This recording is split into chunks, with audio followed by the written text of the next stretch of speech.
¿Cómo está la situación rocambolesca en Siria? José María, ¿cómo nos puedes poner al día? Pues mira, yo hoy, como ya sabéis, también tengo que pedir disculpas a los oyentes porque he estado sin intervenir algunas sesiones, ¿no? Generalmente intervengo los fines de semana, pero por temas personales y familiares, pues no siempre puedo estar disponible para continuar el hilo que llevo siguiendo desde el estallido del conflicto en Siria. Entonces, ahora lo que yo hoy creo que debo y puedo hacer es decir cómo está la situación actualmente sobre el terreno y quisiera explicar un poco los antecedentes del conflicto porque es muy importante que comprendamos por qué está ocurriendo esta guerra en Siria, porque la atención está centrada, o lo que yo detecto o percibo en los medios que leo, es que todo lo que está ocurriendo ocurre por el ISIS, por el Daesh y generalmente por los atentados de país que han sido ya la gota que ha colmado el vaso para que se monte una asociación internacional que con Francia a la cabeza esté ahora bombardeando. Bueno, este lío que se ha montado, yo voy a intentar esta madeja desliarla con tu ayuda y para eso, bueno, hoy en día lo que sabemos es que Rusia sigue bombardeando, que el programa que tiene Rusia en este momento es seguir atacando con fuerza las posiciones del ISIS, pero es importante decir que lo que hace Rusia al bombardear es atacar sobre todo los búnkeres que tiene el Daesh, el Estado Islámico, tanto en Siria como en partes de Irak, y destruir todo su armamento. Y también lo que están haciendo los rusos es destruir todas las rutas de suministro que tiene el ISIS, que lleva petróleo, como ya hemos dicho en otros programas. El petróleo que roba en las zonas que tiene ocupadas en Siria lo lleva a través de Turquía con la aquiescencia de Erdogan y lo exporta y lo vende para recibir dinero. Bien, ahora sabemos que desde los atentados de París, pues Hollande, con Francia, ha decidido colaborar con Rusia en los bombardeos. Lo que ocurre o lo que se está detectando es que finalmente, bueno, Francia está un poco yendo a su aire, en el sentido de que si bien los rusos, como ya hemos comentado, están bombardeando de una manera muy eficiente y muy efectiva los puntos críticos del enemigo, los franceses han entrado un poco como elefante en cacharrería. Y también, en paralelo con los americanos, están bombardeando lo que ellos dicen que son posiciones del Estado Islámico, pero la realidad es que están bombardeando infraestructuras sirias que son útiles tanto al Estado Islámico como al gobierno de Al-Assad. Entonces, Rusia está molesta, evidentemente. También hay que decir que Rusia tiene establecido desde el derribo del avión, que ya está demostrado que fue en el suelo sirio, el derribo del bombardero ruso, tiene establecido un perímetro, una zona de no-fly por los sistemas S-400 que tienen todos los sistemas aéreos turcos en el suelo. Ya comenté en otro programa que dice que Turquía no vuelan ni las palomas. ¿Y cómo es ese sistema? Ese sistema son camiones que llevan unas lanzaderas de misiles y esos misiles S-400 pueden llevar carga convencional o pueden llevar carga nuclear y lo que hacen es cubrir una distancia de 400 kilómetros. Entonces, teniendo Rusia todos esos S-400 en el territorio sirio, y sobre todo en la base de Latakia, en Tartus y en otras zonas, pues lo que tienen es cubierto prácticamente todo Oriente Medio, en el sentido de que el alcance de esos misiles llegan hasta, digamos, la mitad de Turquía, toda Jordania, la mitad de Israel, parte de Egipto, o sea, tienen Chipre.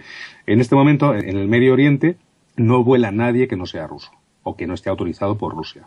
Dado que Putin, ya hablamos también en otro programa, que consideraba una puñalada por la espalda, ¿no? Puesto que últimamente las últimas informaciones son que los sistemas que necesitaban los dos F-16 turcos que derribaron el bombardero ruso, por el contrato que tienen los turcos para poder utilizar los F-16 contra otra fuerza de otra nación, tienen que notificar antes al gobierno de Estados Unidos. Entonces, si han cumplido con ese contrato, Estados Unidos sabía perfectamente que iban a derribar un avión ruso. Y además, también el sistema de guiado de los F-16, para poder funcionar, necesitan de unos aviones que los habréis visto, se llaman AWACS, que creo que son estos aviones que llevan una especie como de plato, encima es una especie de radar, no sé si te sonarán. Bueno, pues esos sistemas... ¿Cómo se deletrea? AWACS, AWACS. Pues esos aviones son los que llevan los sistemas necesarios de guiado de misiles para que los F-16 pues tengan efectividad. Entonces, esos AWACS, al parecer, solamente los son disponibles por Estados Unidos y Arabia Saudita, con lo cual se implica a Arabia Saudita en el tema. Y bueno, hablando de Arabia Saudita, pues ahí entraría el tema de los antecedentes de esta guerra, porque esta guerra finalmente no es tanto una guerra contra el terrorismo para restaurar a el Assad en el poder para que quite a los terroristas, sino es una guerra de energía. Y hay que remontarse a 2009. Resulta que Qatar Ya sabes que Qatar, junto a los Emiratos Árabes Unidos, Arabia Saudita, son conocidos como las monarquías del Golfo, la Casa de Saúd y los emires y demás. Pues resulta que en el 2009 Qatar propone a Siria la construcción de un oleoducto que llevaría desde el propio Qatar, desde el campo norte de Qatar, a través de Arabia Saudita, Jordania y Siria, llevaría petróleo hasta Turquía, y de Turquía se abastecería a la Unión Europea.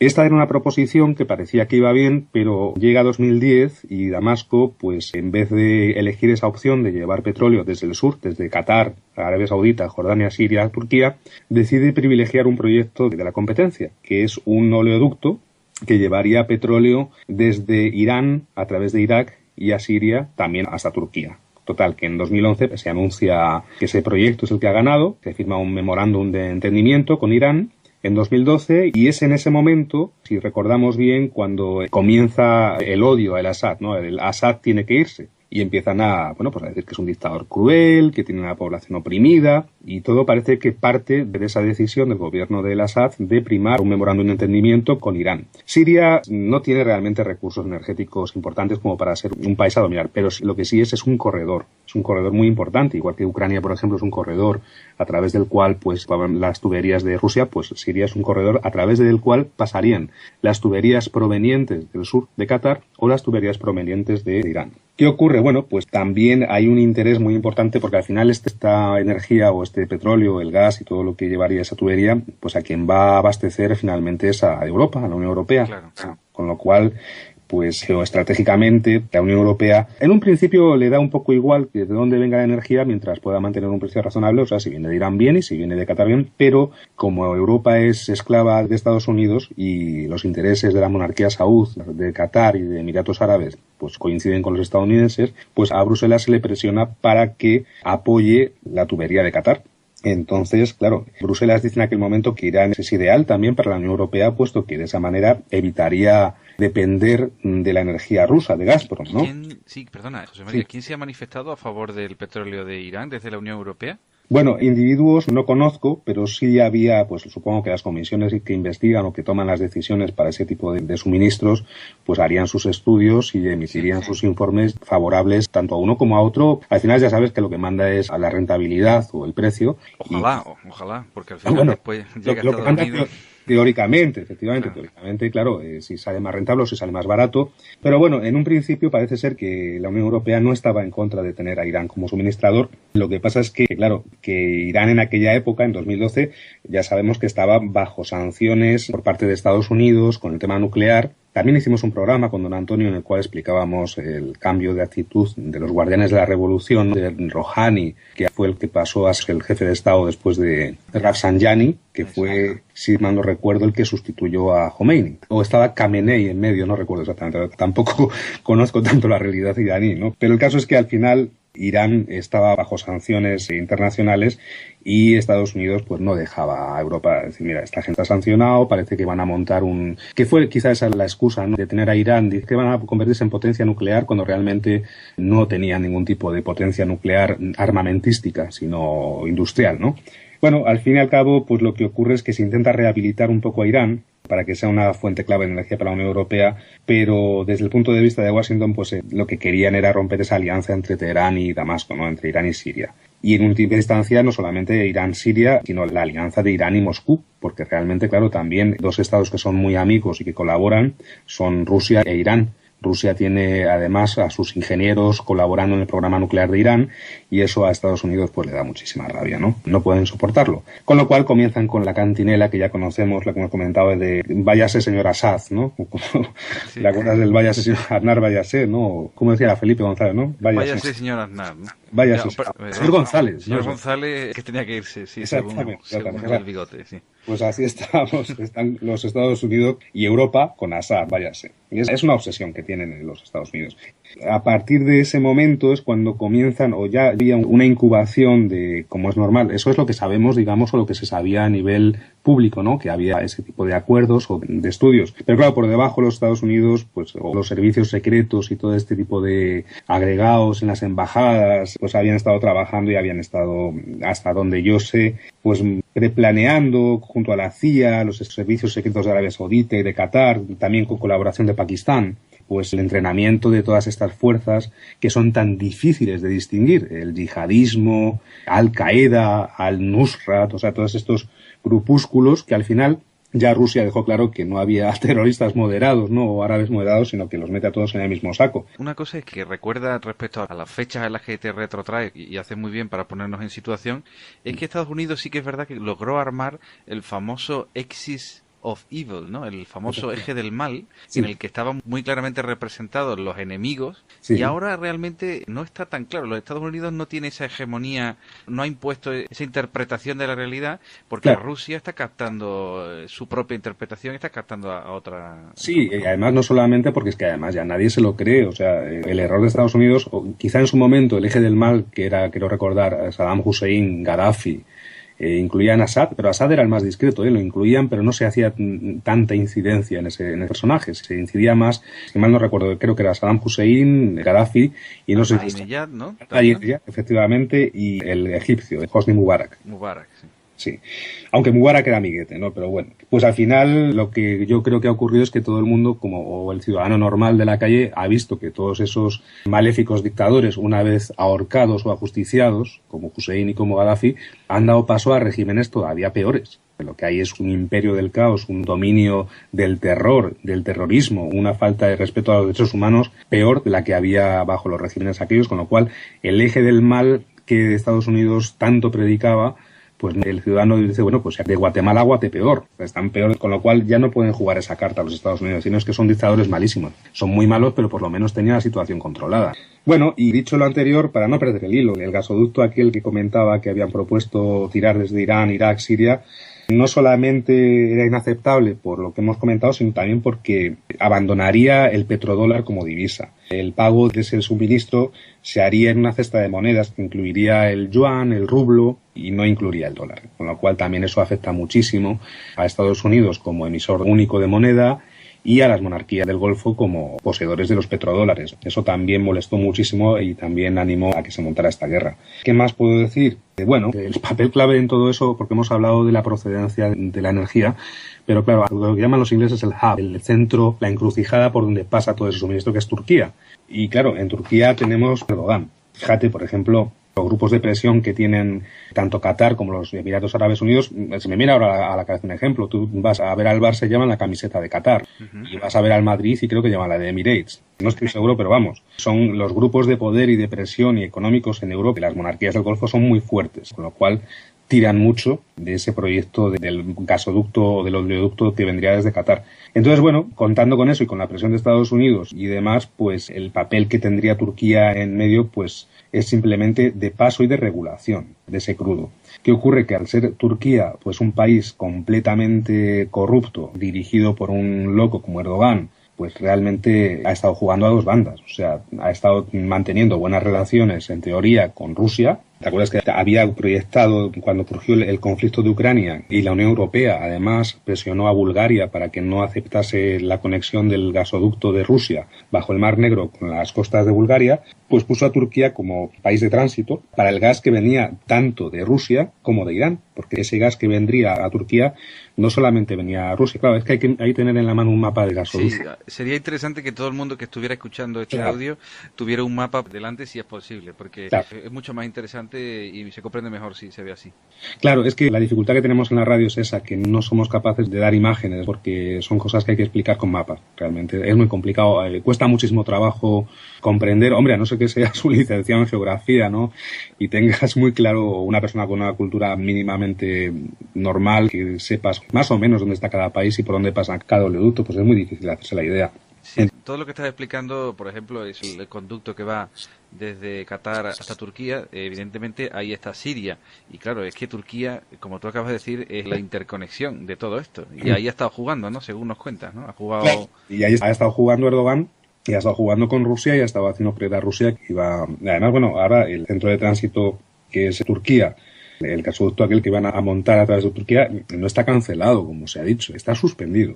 Y cuando Rusia dice que está suspendido y no cancelado, es porque está esperando a que Erdogan salga del poder para poder retomar ese proyecto. A mí me da pistas, pero vamos, esto ya es política ficción. Yo creo que Erdogan no va a tardar mucho. Hay rumores de que está preparando su salida del país, que está con su hijo, que se llama Belil o algo así, que es el que ha sido acusado de enriquecerse.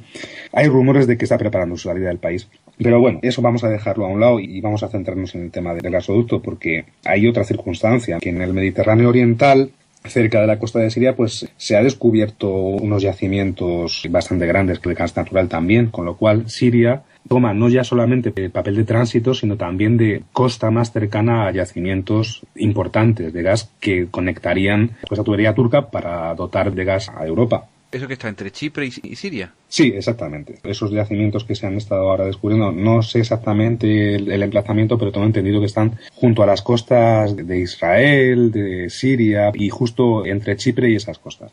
Entonces, pues ahí también hay suministros. Pues además de la encrucijada que supone Turquía en ese gasoducto, en cualquier gasoducto, tanto como el de Qatar como el de Irán, pues hay otra opción, ¿no?, que se estaba estudiando, que tira la tubería de Qatar, que no tendría que pasar por Siria, ¿no?, en el peor de los casos, porque eso es lo que están pensando. Si al final Bashar al-Assad permanece y retoma todo el control de todo el territorio y el Daesh desaparece, que es lo más probable, yo creo que el Daesh va a desaparecer, entonces probablemente Assad tomará de nuevo el mando de su país y en ese caso el gasoducto saldría de Qatar, iría a Arabia Saudita y en vez de subir a Siria pasaría bajo el Mar Rojo a Egipto. Esa es la otra opción. Y bueno, ese es el tablero de ajedrez que está montado con el tema energético. Como ya me han comentado, ahora el trabajo más difícil es que Rusia pueda barrer. De hecho, lo último que he leído es que Rusia tiene previsto atacar con intensidad hasta Reyes, hasta el día 6 de enero, y luego después del 6 de enero pues hacer una pausa, hacer un poquito de revisión de cómo está la situación, puesto que Bashar al-Assad, creo que hasta donde sé, ha recuperado ya ciudades muy importantes. Tenía una lista, no sé dónde está. Creo recordar que lo que se espera es que recupere rápidamente, si no está recuperado, Palmira, Alepo, Homs, y lo que están haciendo más incidencia ahora mismo los rusos es bombardear la capital, digamos, del califato, que es Raqqa. Y bueno, esa es la situación bélica. Has comentado antes el papel de Francia, que por lo visto no está haciendo exactamente a lo que se ha comprometido, o que realmente se ha comprometido a unas cosas y hace otras, porque dices que, claro, le está haciendo pupa, por así decirlo, también a Assad. ¿Cómo se ha manifestado Rusia al respecto? Mira, la posición de Francia es muy rara, porque Francia fue la que más se quejó cuando comenzaron los bombardeos rusos. Sí. Porque, claro, Francia tenía intereses. Francia, hay que retrotraerse a la descolonización de aquella zona. Hasta donde yo sé, Francia tenía un papel muy fuerte en la zona. No recuerdo exactamente, pero creo que Francia era una de las potencias colonizadoras de la zona, con lo cual tiene culturalmente, históricamente, muchos intereses allí. Entonces, cuando Rusia comenzó a bombardear al Daesh, Francia fue la primera que dijo, uy, esto no puede ser, esto es un ataque. Como siempre, ¿no? A Rusia le achacan una invasión, una agresión. Ocurrieron los atentados de París y Francia dijo, no, pues venga, ya vamos nosotros. Pero hasta donde yo he leído, Francia ha estado bombardeando, y creo que lo que te comentaba al principio, infraestructuras que no pertenecen al Daesh, que son tan importantes tanto para el Daesh como para el gobierno sirio, con lo cual no se entiende muy bien el papel. De hecho, si mal no recuerdo, enviaron el portaaviones Charles de Gaulle a la costa siria, pero el 4 de diciembre fue Hollande con el ministro de Defensa al portaaviones, tuvieron una reunión allí y se quitó el portaaviones de ahí y se envió al Golfo Pérsico. Con lo cual, parece ser que ha sido una especie de bravata francesa de, en un primer momento, después de los atentados, hacer ver a todo el mundo que atacaban. Y al final lo que ocurre es que todo el que opera en esa zona, que no sea Rusia, está a las órdenes de Estados Unidos. Eso es una realidad. Aunque hayan intentado de manera unilateral o en coordinación con Rusia, bueno, ya te digo, como no estoy en el sistema militar de ellos, no sé qué coordinación tienen, pero la ilusión aquella que teníamos en aquellos primeros programas de que Francia se salía de la órbita de la OTAN y de una manera independiente con otros países iba a unirse a Rusia para bombardear, pues parece que se ha quedado un poquito en agua de borrajas. Eso lo puede hacer Estados Unidos para invadir Irak, pero Francia no tiene ni el tirón. Ahí aprovechó también un poco Hollande desde el punto de vista político para vender su figura. Yo no sé si ha dado ya por amortizado ese tirón, porque realmente ve que le comen el terreno bajo sus pies en su propio país. Y claro, la cosa es que efectivamente nos estás contando que claro, con la retirada del Charles de Gaulle no está demostrando una presencia importante allí. Y si lo que está haciendo además es esto que dices de Assad, pues será efectivamente porque se lo está diciendo que lo haga Estados Unidos. Porque... Sí, mira, por decirte un dato, ¿no? Pues es verdad que hay un militar francés que ha tomado el mando de la Fuerza Internacional, ¿no? Que por ahí, pero claro, lo que no te dicen es que es un contraalmirante francés, que leo, se llama René Jean Crignola, lo tengo aquí delante. Y lo que no te dicen es que ese contraalmirante, que para la opinión pública es el que ha tomado el mando, ese está bajo las órdenes del comandante de la Quinta Flota estadounidense, que es el vicealmirante Kevin Donegan. Y este a la vez recibe órdenes del general Austin, que es el comandante del centro de operaciones. Entonces, bueno, es lo que cara al público sí va, venga, los franceses están allí, están trabajando, hay un tío al mando, pero no, realmente está siguiendo instrucciones de Estados Unidos. Entonces, además, parece que sí, que han anunciado la coalición, ¿no? Lo que llaman la coalición Alemania, Estados Unidos, Inglaterra, han anunciado que han hecho nuevos bombardeos y han destruido instalaciones, pero no se ha verificado de momento. Igual que Rusia está documentando muy bien lo que destruye, y bueno, podéis ver en YouTube, hay una página web del Ministerio de Defensa de Rusia donde puedes ver todos los días que han bombardeado, que han destruido, o sea, están haciendo un informe muy transparente público. Sin embargo, la coalición pues anuncia que ha bombardeado, no se verifica nada, el Daesh no se queja ni protesta. Y entonces es raro, porque sí, Estados Unidos al final se reserva la posibilidad pues, de retomar el mando en cualquier momento y quitar al francés. Comentábamos también que los periodistas europeos, ahora lo hemos visto también en el caso de Kabul, concretamente en España, están completamente mediatizados por las embajadas y toda esa información se está tamizando. O sea que los estados no dan información sobre lo que está ocurriendo ahí, por lo menos los estados europeos, por lo menos desde luego, y clarísimamente lo vemos aquí en España, que la información que a lo mejor algún periodista que está allí en el terreno y que tú de hecho controlas y conoces, pues algunos son independientes y pueden dar una información libre de esos tamices y otras que no te enteras de nada de lo que está ocurriendo allí. Es que es muy difícil porque además luego también entrar en toda la maraña de quiénes son los grupos. Ya en un programa que hicimos recientemente también comentábamos la importancia de la frontera entre Siria y Turquía, las montañas, ¿no? Que había unas zonas que tenían controladas los kurdos, y que lo que Turquía pretendía evitar es que esos parches, esas zonas, se unieran. Como cuando tienes, digamos, 2 gotas de agua, ¿no?, en el parabrisas del coche, cuando cae la tercera gota que une y hace una especie de zona grande, pues es lo que están intentando evitar. Que se haga esa zona grande, esa gran gota en medio del norte de Siria y sur de Turquía, que conforme un estado como Kurdistán.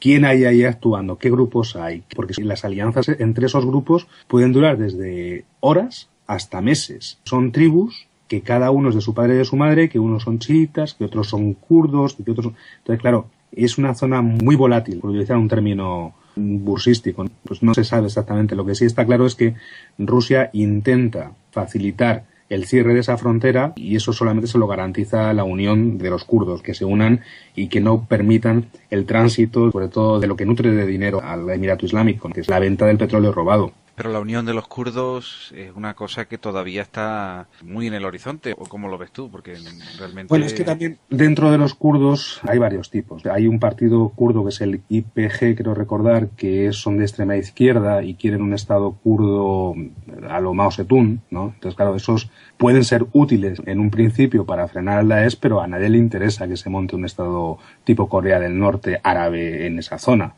Luego hay otros kurdos que se llaman los turcos nuestros kurdos, que están siendo ahora mismo, por ejemplo, me viene a la cabeza ahora mismo, Turquía ha invadido Irak, eso no lo dice nadie. Turquía ha metido tropas en Irak y dicen que es para apoyar a unos kurdos que hay en Irak que luchan contra el Daesh, pero realmente se supone que meterían esas tropas, entrenarían y se volverían. Lo que han hecho ha sido meter las tropas, aplanar un terreno que había, montar una base, llevar más tropas. O sea, realmente lo que está haciendo Turquía es invadir el norte de Irak. ¿Pero eso lo permite Rusia actualmente? El problema es que Rusia tiene, formalmente, claro, Rusia tiene un cuidado diplomático tremendo. Rusia tiene el permiso y la petición de ayuda del gobierno legítimo de Siria para expulsar al Daesh y bombardear en su territorio. Pero aunque Irak está cursando esa petición, todavía no es formal ni efectiva. Ocurre otra cosa. Irak, desde la salida de Saddam Hussein, tiene ahora mismo, ¿cómo se llamaba? El que hay ahora mismo en Irak, no recuerdo el nombre, pero bueno, ya se le ha pasado el mandato y no se va. Creo que es kurdo, además. Basri creo que se llama, no recuerdo ahora. Me tenéis que disculpar porque hay muchos nombres árabes, muchos datos que yo no recuerdo. Pero ahora te lo busco yo y lo recordamos, sí. El bueno, presidente actual de Irak, Haider al-Abadi, es ahora mismo. El presidente Juan Masum. Por lo menos lo que pone aquí en la Wikipedia, pero bueno. Sí. No, pero, por ejemplo, el presidente ilegítimo ahora mismo del gobierno regional kurdo de Irak, que es que te digo el Barzani, este hombre quiere anexarse campos de petróleo en Kirkuk y el líder de los kurdos sirios, que es el que tú dices, Saleh Muslim, se cree que se va a convertir ahora en presidente de un pseudo-Kurdistán que va a ser reconocido internacionalmente y luego Erdogan de Turquía supone que los árabes de Mosul van a ser liberados y gobernados por los turcos, como cuando el Imperio Otomano. Entonces, ahí hay tal lío que, claro, los rusos tienen que cogérsela con papel de fumar. A ver a quién bombardean, con qué cuidado, porque lo que está intentando la comunidad internacional en cualquier momento es decir que los rusos están haciendo una agresión para empapelarlos. Claro. Y de hecho, lo que hemos comentado al principio del programa, el destacamento ruso de los S-400, que eso lo han llevado allí simplemente para que no les tiren más aviones. Porque yo también podría achacar a Putin el error de cómo mandas allí aviones sin un dispositivo de defensa que pueda derribar aviones que atacasen a tus aviones. Bueno, pues ahora mismo lo ha llevado a toro pasado, pero ya están intentando los medios diciendo que es que esos S-400 que Rusia ha llevado a la zona es una agresión, porque cubre todo el espacio aéreo de países que no están en el conflicto. Eso es un tema muy complicado. Yo pienso que la guerra que está haciendo ahora mismo Rusia es una guerra justa. Es una guerra contra un enemigo y ahí entramos en el concepto también, claro, no podemos olvidar que si estuviera don Antonio seguro que nos iluminaba, ¿no? Pero hay jurisprudencia sobre la guerra justa, pues fíjate, desde los escolásticos, desde Tomás de Aquino, pasando por Suárez, que es una de las influencias de Trevijano, Francisco de Vitoria, que fue el primero que estableció el derecho internacional, el mal llamado derecho internacional. Entonces, la guerra que está librando Rusia contra pues un enemigo que realmente efectivamente está poniendo en peligro la civilización occidental, está siendo criticada por los mismos a los que Rusia intenta defender, porque Rusia no solamente está defendiéndose a sí misma, sino que está intentando defender la civilización occidental sociológicamente cristiana. La contradicción de Europa es evidente, porque ahora mismo es la que está recibiendo golpes en su propio corazón, por así decirlo, y es Rusia, y eso en el marco internacional se está demostrando, es la que está realmente respondiendo ante esta agresión muy concreta y además con el permiso de Siria, que es el país en el que tiene dentro precisamente este problema. Así es, sí. Mientras comentabas, estaba mirando la resolución sobre la pacificación justa. Esto es del año 1998 y esto ha sido adoptado por la Asamblea General de la ONU. Dice que esto se reconoce el derecho a la intervención armada y se intenta sujetarlo a una serie de requisitos. Y estos requisitos, mira, son que la intervención debe responder a una necesidad verdadera y genuina que no puede ser resuelta por otros medios. ¿Alguien puede pensar que el Daesh puede ser resuelto por otros medios que no sean una intervención militar? Al parecer, la alcaldesa de Madrid ya ha dicho que hay que hablar con ellos. Sí, eso es lo que te iba a decir, que Carmena dice que hablando se entiende la gente. La gente, ¿no? Bueno, pues eso, pues la ONU la mandaría a la porra a esta señora. Luego la ONU dice también que debe tener una posibilidad razonable de aliviar las condiciones que busca superar. Pues hombre, el obispo de Mosul estaría muy de acuerdo, puesto que están martirizando cristianos, ha vuelto la esclavitud, o sea, bueno, YouTube está al alcance de cualquiera que tenga estómago, pero es que está documentado lo que están haciendo ahí. Y la posibilidad razonable de aliviar las condiciones que busca superar, bombardeando a los terroristas, yo creo que son justas. Luego dice aquí también la ONU que debe tratarse de un rescate humanitario y no esconder la búsqueda de intereses económicos o de seguridad de los poderes que intervienen. Pues mira, en ese sentido, el rescate humanitario que está haciendo Rusia no está tan claro, porque efectivamente en este caso los intereses de seguridad de los poderes que intervienen serían restablecer la autoridad del Assad, que yo creo que es legítimo. Pero bueno, en ese punto estaríamos un poco fuera, ¿no? Bueno, sí. Estos son los 3 puntos según entonces la resolución de la ONU del 98, has dicho. Sí, bueno, hay otro par de puntos, si quieres te los leo. Dice que la intervención, siempre que sea posible, debe tener auspicio internacional para lograr mayor legitimidad posible. En este caso, el auspicio internacional está intentando ser negado a través de los medios de comunicación que manipulan el pensamiento de la ciudadanía. Entonces, bueno, el auspicio internacional, cualquier ciudadano de Europa que le preguntes, oye, ¿te parece bien que bombardeen a los que les han cortado el cuello o a los que han perpetrado la masacre de Bataclan? Pues te dirá que sí. A no ser que sea uno de los socialdemócratas de los disvalores, ¿no?, que dice don Antonio. Otro punto dice que debe impulsar el bienestar general de todos los habitantes de la región en cuestión y no debe convertirse en un medio para que las élites poderosas afirmen su poder. Bueno. Como siempre también un poco brindis al sol desde mi punto de vista, claro. Pero sí, por lo menos dan un marco para poder justificar y dentro de las presiones de los medios de comunicación y las presiones de intereses económicos, pues más o menos poner un marco. Yo entiendo que la ONU pues hace estas cosas también como manera de justificarse a sí misma, pero no está mal. Desde luego no es un marco negativo, sino yo creo que construye, si siguieran de verdad esas normas, sí sería constructivo. Pero claro. Sí, mira, por ejemplo, Rusia sí cumple otro punto. Dice que la intervención por medio de sanciones punitivas, en este caso los bombardeos, debe estar dirigida en contra de las autoridades y no contra sectores generales de la población. Esto claramente Rusia lo cumple, puesto que está bombardeando búnkeres, centros de entrenamiento de los terroristas, y Rusia, al revés que otros países que están bombardeando, no bombardea indiscriminadamente a la población. Cuando bombardea Raqqa está muy medido y es muy quirúrgico. Sin embargo, yo sé que Francia, cuando los 2 días siguientes que bombardearon después de lo del Bataclan de París, fueron a saco y mataron civiles. Entonces ahí Francia falló.